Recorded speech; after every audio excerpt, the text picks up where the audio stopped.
بسم اللہ الرحمن الرحیم۔ روایت ورش کے اندر اصول میں اہم سبق ہے یہ، جب ایک کلمے کے اندر لین اور بدل جمع ہو جائے، اس کی دو صورتیں ہوتی ہیں، لین مقدم ہو بدل مؤخر ہو، یا بدل مقدم ہو لین مؤخر ہو، تو اس کے اندر کتنی صورتیں بنتی ہے یہ آپ کو سمجھانا ہے۔ لین کے اندر جو ہے نا کیا نام ہے، ورش میں دو مد ہے۔ کتنے مد ہیں؟ دو۔ پہلے اس بات کو سمجھے، لین میں ایک مد توسط ہے اور ایک مد طول ہے۔ ورش کے لیے ایک توسط ہے اور ایک طول ہے، قصر نہیں ہے، لین میں قصر نہیں ہے۔ بدل کے اندر ورش کے لیے تین مد ہیں۔ کتنے مد ہیں؟ قصر، توسط اور طول۔ قصر، توسط اور طول۔ بات سمجھ میں آ رہی ہے؟ تو جب یہ دونوں ایک ساتھ جمع ہوں گے تو اس صورت میں کس طریقے سے پڑھنا چاہیے وہ طریقہ آپ کو بتلاؤں گا۔ کس طریقے سے پڑھنا چاہیے وہ طریقہ آپ کو بتلاؤں گا۔ مثال کے طور پہ یہ آیت ہے افلم ییأس الذین آمنوا، اس کے اندر یہ لین ہے۔ یہی کیا ہے؟ لین ہے۔ آمنو یہ بدل ہے۔ آمنو کیا ہے؟ ایک کلمے میں لین بھی جمع ہوا اور بدل بھی جمع ہوا۔ بات سمجھ میں آ رہی ہے نا؟ لین مقدم ہے، بدل مؤخر ہے۔ لین مقدم ہے، بدل مؤخر ہے۔ اس کی یہ صورت ہے، دیکھیں لین اور یہ بدل۔ لین کے اندر جو ہے نا کیا نام ہے، توسط ہے اور طول ہے۔ بدل کے اندر قصر، توسط اور طول تینوں ہے۔ بات سمجھ میں آ رہی ہے؟ تو اس میں پہلے جو ہے نا کیا نام ہے، اگر آپ نے پہلی وجہ پڑھنی ہے تو پہلی وجہ آپ نے یہ پڑھنی ہے کہ لین کے اندر توسط کریں گے اور بدل کے اندر قصر کریں گے۔ پہلی وجہ جب دونوں کو جمع کریں گے نا، دونوں کو جمع کرنے کی صورت میں لین کے اندر توسط کریں گے، بدل کے اندر قصر کریں گے۔ بات سمجھ میں آ رہی ہے؟ اور دوسرے نمبر پہ پھر لین کے اندر توسط کریں گے، بدل کے اندر توسط کریں گے۔ تیسری جو ہے نا کیا نام ہے، لین کے اندر توسط کریں گے، بدل کے اندر طول کریں گے۔ اس ترتیب سے پڑھنا ہے یہ۔ بات سمجھ میں آ رہی ہے؟ پھر چوتھی صورت یہ ہے کہ لین میں طول کریں گے اور بدل میں طول کریں گے، یعنی لین کے توسط کے ساتھ بدل کے تینوں مدات پڑھنے ہیں، لیکن بالترتیب پڑھنے ہیں۔ کس طرح پڑھنے ہیں؟ صحیح ہے نا؟ ترتیب کیا ہے؟ پہلے توسط کے ساتھ قصر پڑھنا ہے، پھر توسط کے ساتھ توسط پڑھنا ہے، پھر توسط کے ساتھ طول پڑھنا ہے، اور پھر طول کے ساتھ طول پڑھنا ہے۔ ہاں سمجھ میں آ رہی ہے کہ نہیں آئی سمجھ میں؟ یہ بات آپ یاد رکھنا۔ اس کے اندر یہ صورتیں جائز ہیں۔ یہ صورتیں کیا ہے؟ اب یہ اس میں جو ہے نا کیا نام ہے، آپ نے اس طرح نہیں دیکھا کہ طول کے ساتھ قصر پڑھا ہو یا طول کے ساتھ توسط پڑھا ہو، یہ آپ نے، یعنی یہ ہے کہ لین کے اندر آپ طول کے ساتھ بدل میں قصر نہیں پڑھ سکتے، لین کے اندر طول کے ساتھ بدل میں توسط، جب لین کیا ہو، مقدم ہو بدل مؤخر ہو، اس کی ترتیب یہ ہے۔ پہلے لین میں توسط کریں گے، توسط کے ساتھ تینوں مد کریں گے، پہلے قصر، پھر توسط، پھر طول، پھر اس کے بعد جو ہے نا کیا نام ہے، لین میں طول کریں گے، اس میں بھی کیا کریں گے؟ طول کریں گے، یعنی لین کے طول کے ساتھ بدل کے اندر تینوں مد نہیں ہے۔ اب سمجھ میں آئی بات؟ اسی طرح اب دیکھیں، اگر بدل مقدم ہے اور لین مؤخر ہے، دیکھو یہ بدل آتینا، یہ بدل ہے نا، شیئن لین ہے، بدل مقدم ہے، لین مؤخر ہے۔ اس صورت میں آپ نے کس طرح کرنا ہے؟ اس صورت میں پہلے بدل میں آپ نے قصر لینا ہے، اسی طرح ہے، صحیح ہے؟ پہلے بدل میں کیا کرنا ہے؟ قصر کرنا ہے، لین میں توسط، پھر بدل میں توسط کرنا ہے، لین میں توسط، بدل میں طول کرنا ہے، لین میں توسط، پھر بدل میں طول کرنا ہے، لین میں طول۔ اب سمجھ میں آ رہی ہے بات؟ ہاں، یعنی بدل کے قصر کے ساتھ توسط، اور بدل کے توسط کے ساتھ توسط، بدل کے طول کے ساتھ توسط، پھر طول کے ساتھ طول، یعنی لین کے بدل کے قصر کے ساتھ لین میں طول، بدل کے توسط کے ساتھ بھی لین میں طول نہیں۔ اب سمجھ میں آئی بات؟ بات سمجھ میں آئی؟ نہیں آئی آپ کو؟ ہاں، یعنی ادھر بھی آپ دیکھیں، ادھر بھی دیکھیں، دونوں صورتوں میں یعنی لین کے توسط کے ساتھ، یعنی لین کے طول کے ساتھ، لین کے طول کے ساتھ بدل میں قصر اور توسط نہیں ہے، ادھر بھی نہیں ہے ادھر بھی. اب سمجھ میں آئی بات؟ دوبارہ سمجھاؤں یا سمجھ میں آ گئی؟ جب بدل اور یائی ایک ساتھ جمع ہو جائے، بدل اور یائی ایک ساتھ جمع ہو جائے، اس میں پھر ہم نے دیکھنا ہے کہ بدل مقدم ہے یائی مقدم ہے. اس کلمے میں اب دیکھیں ما آتا، آ کے اندر بدل ہے اور تا کے اندر یائی ہے. آ کے اندر کیا ہے؟ بدل ہے اور تا کے اندر یائی ہے. تو ادھر بدل مقدم ہے یائی مؤخر ہے. اب اس کو دیکھیں فتلقى آدم، فتلقى یائی مقدم ہے، آدم بدل مؤخر ہے.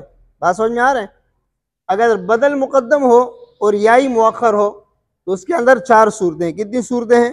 4 صورتیں. اور اسی طرح اگر یائی مقدم ہو بدل مؤخر ہو اس میں بھی کتنی صورتیں ہیں؟ 4 صورتیں. پہلے آپ یہ بات سمجھ لیں، یہ نقطہ آپ سمجھ لیں، اس کے بعد جو ہے کیا نام ہے یہ آپ کو سمجھ میں آ جائے گا.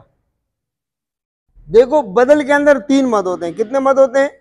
3 مد. یعنی بدل کے اندر قصر ہے، بدل کے اندر توسط ہے، بدل کے اندر طول ہے. بات سمجھ میں آ رہی ہے؟ اسی طرح یائی کے اندر جو ہے نا کیا نام ہے 2 وجوہ ہیں. کتنے وجوہ ہیں؟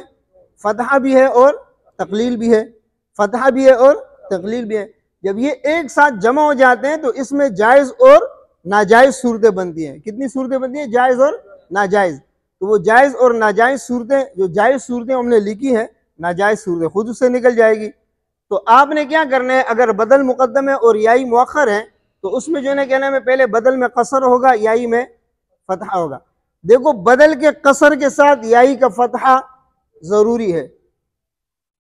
سمجھ میں آ رہے؟ توسط میں یائی میں فتحہ نہیں ہوگا اور قصر میں یائی میں تقلیل جائز نہیں ہے. سمجھ میں آ رہے نا؟ یہ صورت یعنی قصر میں یائی کے اندر تقلیل صحیح نہیں ہے اور توسط میں یائی کے اندر فتحہ صحیح نہیں ہے. آپ سمجھ میں آ رہی ہے بات؟ بات سمجھ میں آئی؟ تو یہ جب پہلے والے میں بدل ہے اور دوسرے میں کیا ہے، دوسرا یعنی مقدم بدل مقدم ہے اور یائی مؤخر ہے، تو ہم نے پہلے جو ہے نا بدل میں قصر پڑھنا ہے اور یائی میں فتحہ پڑھنا ہے، تقلیل نہیں کرنا ہے. پھر بدل میں توسط پڑھنا ہے اور یائی میں تقلیل کرنا ہے، فتحہ نہیں پڑھنا ہے. پھر بدل میں طول پڑھنا ہے، یائی میں فتحہ پڑھنا ہے. پھر بدل میں طول پڑھنا ہے، یائی میں تقلیل. دیکھو طول کے ساتھ فتحہ بھی جائز ہے، طول کے ساتھ تقلیل بھی جائز ہے. آپ کو میں نے بتایا تھا طول کے ساتھ فتحہ بھی صحیح ہے، طول کے ساتھ تقلیل بھی صحیح ہے، لیکن قصر کے ساتھ تقلیل صحیح نہیں ہے اور توسط کے ساتھ فتحہ صحیح نہیں ہے. یہ بات سمجھ میں آ رہی ہے؟ تو پہلی صورت کیا ہوگی، قصر کے ساتھ جو ہے نا کیا نام ہے ہم کیا کریں گے، فتحہ پڑھیں گے. پھر توسط کے ساتھ تقلیل پڑھیں گے. تیسری وجہ طول کے ساتھ فتحہ پڑھیں گے. چوتھی وجہ طول کے ساتھ تقلیل پڑھیں گے. بات سمجھ میں آ گئی ہے؟ اسی طرح اگر اس کے اندر یائی مقدم ہے اور بدل مؤخر ہے، یائی مقدم ہے بدل مؤخر ہے، تو اس میں بھی وہی صورتیں جائز ہے جو وہاں پر جائز ہے اور یہاں پر بھی وہی صورتیں ناجائز ہے جو وہاں پر ناجائز ہے. بات سمجھ میں آ رہی ہے؟ یائی کے اندر 2 چیزیں ہیں، 2 وجوہ ہیں، فتحہ اور تقلیل ہے. اور بدل کے اندر 3 مد ہے، قصر، توسط، طول. ہاں فتحہ کے ساتھ جو ہے نا کیا نام ہے فتحہ کے ساتھ قصر ضروری ہے، یعنی فتحہ کے ساتھ قصر، طول بھی ہوتا ہے نا، ضروری نہیں بولیں گے بلکہ کیا بولیں گے، فتحہ کے ساتھ تقلیل نہیں ہو سکتا ہے، یعنی فتحہ کے ساتھ توسط نہیں ہو سکتا ہے اور تقلیل کے ساتھ فتحہ نہیں ہو سکتا ہے، تقلیل کے ساتھ قصر نہیں ہو سکتے، تقلیل کے ساتھ قصر نہیں. بات سمجھ میں آ رہی ہے؟ یعنی فتحہ کے ساتھ جو ہے نا کیا نام ہے توسط صحیح نہیں ہے اور تقلیل کے ساتھ قصر صحیح نہیں ہے. سمجھ میں آ رہی ہے؟ طول تو دونوں کے ساتھ صحیح ہے. تو اس کی ترتیب یہ ہوگی، پہلے جو ہے نا کیا نام ہے یائی کے اندر فتحہ پڑھیں گے اور بدل میں قصر کریں گے. پھر یائی میں فتحہ پڑھیں گے، بدل میں طول پڑھیں گے. پھر یائی میں تقلیل کریں گے، بدل میں توسط کریں گے. پھر یائی میں تقلیل کریں گے، بدل میں طول پڑھیں گے. اب آپ سمجھ میں آ رہی ہے بات؟ آپ کو نہیں آ رہی ہے؟ دیکھو اب دیکھیں بدل کے اندر جو ہے نا کیا نام ہے 3 مد ہیں. کتنے مد ہیں؟ 3. قصر، توسط، طول. جس ترتیب سے میں بتا رہا ہوں نا اس ترتیب سے ہے یہ، یعنی پہلے طول نہیں ہے، پہلے کیا ہے، قصر ہے. بات سمجھ میں آ رہی ہے؟ ہاں قصر، توسط، طول. صحیح ہے. اسی طرح جو ہے نا کیا نام ہے یائی اور فتحہ کے اندر فتحہ مقدم ہے،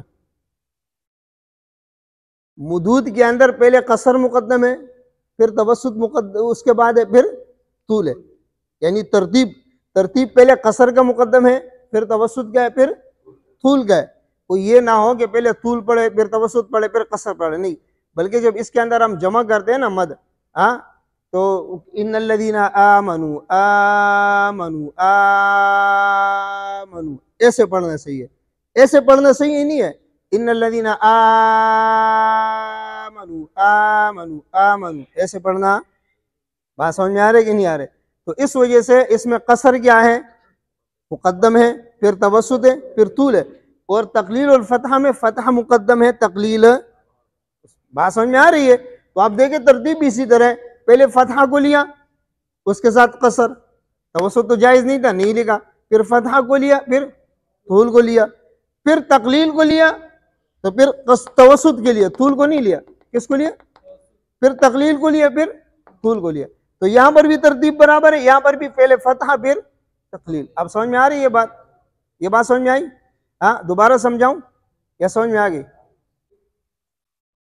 لین اور یائی کا جمع ہو جانا، ایک آیات میں لین اور یائی کا جمع ہو جانا، اس کی دو صورتیں ہیں، لین مقدم ہو، یائی مؤخر ہو، یائی مقدم ہو، لین مؤخر ہو۔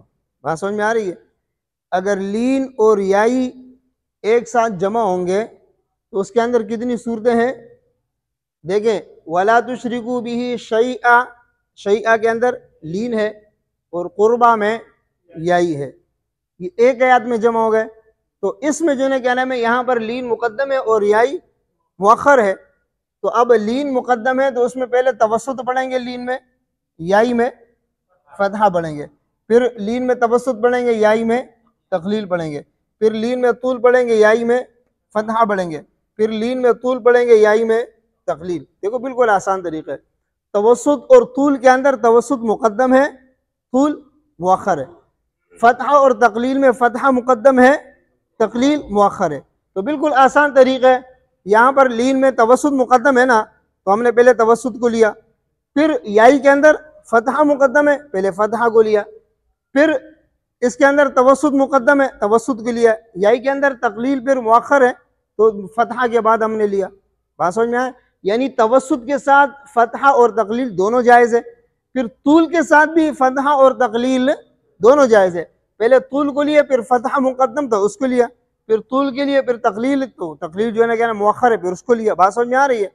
یعنی آپ یہ سمجھیں کہ لین کے اندر تو قصر نہیں ہے، لین کے اندر قصر نہیں ہے، جب قصر نہیں ہے تو یائی کے اندر جو ہے نا وہاں پر ہم نے قصر میں جو ہے نا کیا نام ہے وہ صحیح نہیں تھا، قصر میں تقلیل صحیح نہیں تھا۔ بات سمجھ میں آ رہے؟ لیکن توسط میں فتحہ صحیح نہیں تھا وہاں پہ، لیکن لین کے اندر توسط میں قصر بھی صحیح ہے، توسط میں یعنی توسط میں جو ہے کیا نام ہے فتحہ بھی صحیح ہے اور توسط میں تقلیل بھی صحیح ہے۔ بات سمجھ میں آ رہی ہے؟ لین کے توسط کے ساتھ فتحہ بھی صحیح ہے، لین کے توسط کے ساتھ تقلیل بھی صحیح ہے، اسی طرح لین کے طول کے ساتھ فتحہ بھی صحیح ہے، لین کے طول کے ساتھ تقلیل بھی صحیح ہے۔ بات سمجھ میں آ رہی ہے کہ نہیں آ رہی ہے؟ وہ بدل کے ساتھ جو ہے نا کیا نام ہے وہ معاملہ تھا، لین کے ساتھ وہ معاملہ نہیں ہے۔ بات سمجھ میں آ رہی ہے؟ اسی طرح اگر جو ہے نا یائی مقدم ہو اور لین مؤخر ہو، عصا یائی ہے اور شیئن یہ لین ہے، اگر یائی مقدم ہو اور لین مؤخر ہو تو پھر اس کی صورتیں کیا ہے؟ یائی کے اندر فتحہ کیا ہے؟ مقدم ہے، تو پہلے ہم نے فتحہ کو لینا ہے، اور لین کے اندر توسط مقدم ہے تو فتحہ کے ساتھ پہلے ہم نے توسط لینے، پھر فتحہ کے ساتھ طول لینے، پھر تقلیل کے ساتھ توسط لینے، پھر تقلیل کے ساتھ طول لینے۔ اس میں توسط مقدم ہے نا، پہلے توسط آ گیا، پھر طول آ گیا، پھر توسط آ گیا، پھر طول آ گیا۔ اس میں فتحہ مقدم ہے تو پہلے دونوں میں فتحہ آیا، پھر اس کے بعد تقلیل۔ بات سمجھ میں آ رہی ہے؟ تو یہ صورتیں، اس میں چاروں صورتیں کیا ہے؟ جائز ہے، چاروں صورتیں کیا ہے؟ جائز ہے۔ اب سمجھ میں آ رہی ہے کہ نہیں آ رہی ہے؟ اس میں فرق کیا ہے؟ اگر لین مقدم ہے نا تو پہلے کس کو لیں گے؟ توسط کو، اور اگر یائی مقدم ہے پہلے فتحہ کو لیں گے۔ بات سمجھ میں آئی؟ مشکل تو نہیں ہے؟